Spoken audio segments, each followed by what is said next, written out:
Milwaukee, Wisconsin, 2012. Early days of August, a typical Sunday morning.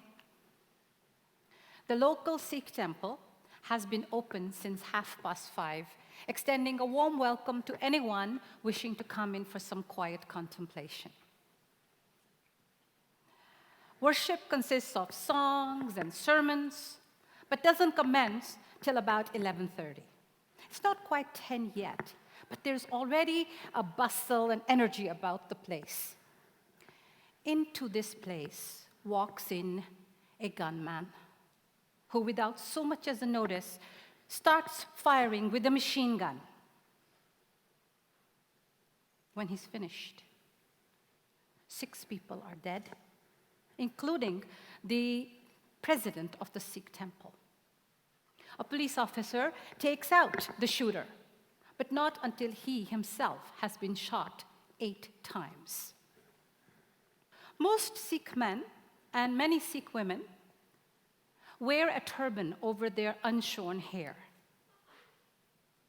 Since 9/11, images portrayed by the media of terrorists wearing turbans and beards have led many people to generalize that all turban-wearing individuals are terrorists.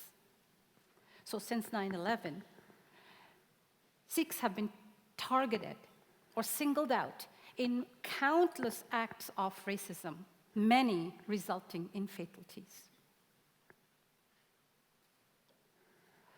In the wake of the shooting, the local Sikh community, the Wisconsin Sikh community, had a few options to react to this horrendous act of racism. One option was to remain vengeful and harbor feelings of resentment. The other alternative was to react or respond with love and understanding and compassion. They chose the latter.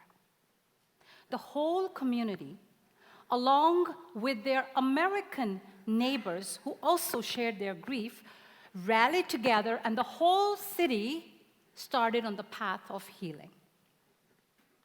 6 weeks later, a former white supremacist skinhead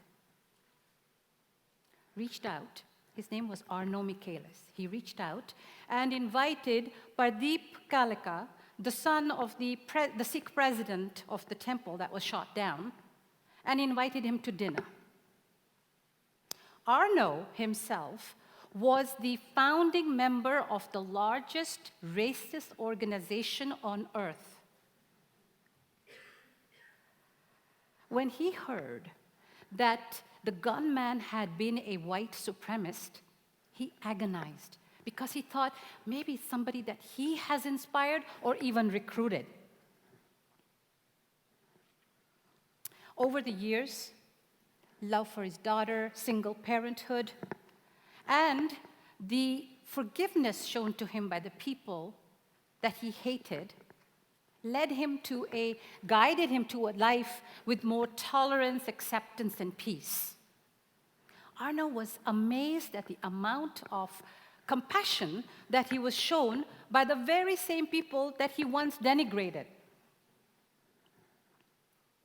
Now, it wasn't easy for Pardeep to meet Arno. He was understandably skeptical at first, but he's grateful that he did. You see, Pardeep wanted to make his father's death a catalyst for peace. And he saw in Arno a partner whose story could reinforce the message that it is possible to change violence into peace. Since then, the two, the repentant racist and the grieving son, have formed a community group called Serve to Unite. It's a group that works to counter violence with peace.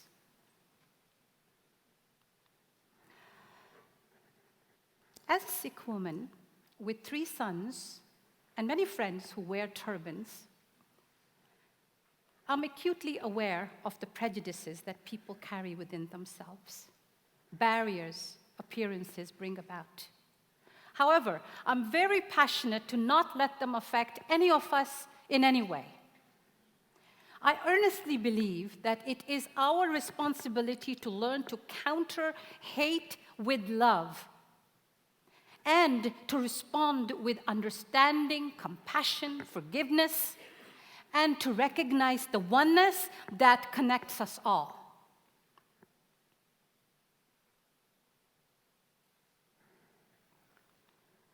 What do you see in this image?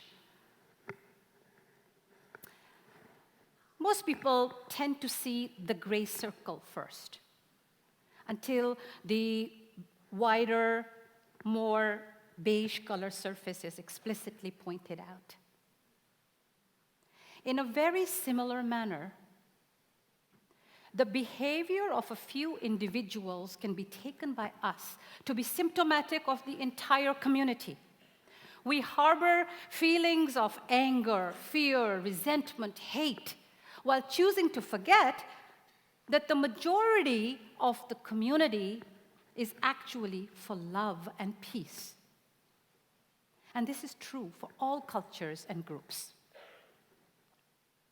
If we can imagine ourselves free of all labels, all separation, all judgment of this world and the life inhabiting it, we can then begin to understand what is oneness. Well, what is oneness? Oneness is the seeing beyond division and recognizing that we are part of the same human tribe. If each one of us represents a grain of sand in the desert, then oneness is the awareness that we are part of the whole, the desert, but yet individual, the grain of sand, separate yet not separate. Each grain unique, like each individual, with a particular lens through which to see the world. So, when do we experience oneness? Oneness is usually experienced when there are natural disasters, post-hurricanes, earthquakes, mass shootings, when the entire community bands together and begins to help each other, to help find survivors, regardless of race, gender, or even socioeconomic class. At times like these, old patterns of thought stop. Barriers drop. We are no longer thinking about me, myself, and I. We all just act as a whole. During this time, at this time, oneness is not only felt, but understood intuitively. According to Einstein,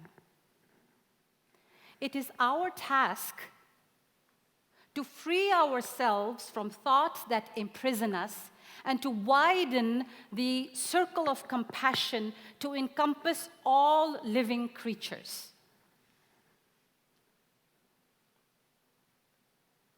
So how can we take this concept of oneness so that we can heal the wounds of our global community, so that we can manifest the peace and the power and the awareness that is our true nature? This short clip helps illustrate a crucial point.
Only with a vision as powerful as X-rays can we see that beyond physical differences, we're all the same. As a scientist and an artist, I believe that we are connected from the most tangible perspective to the most absolute one. We are in a relationship with each other, and we affect each other in all sorts of ways, physically, mentally, spiritually, emotionally. If we can recognize the oneness that connects us all, we can look forward to a society with much less hate and fear, with a lot more acceptance, love, and compassion. It's very common for people to say, I'm half Irish or a quarter German. When people ask me about my ethnic background, I very enthusiastically and with great pride tell them, I am 3/4 water and 1/4 carbon. Thank you.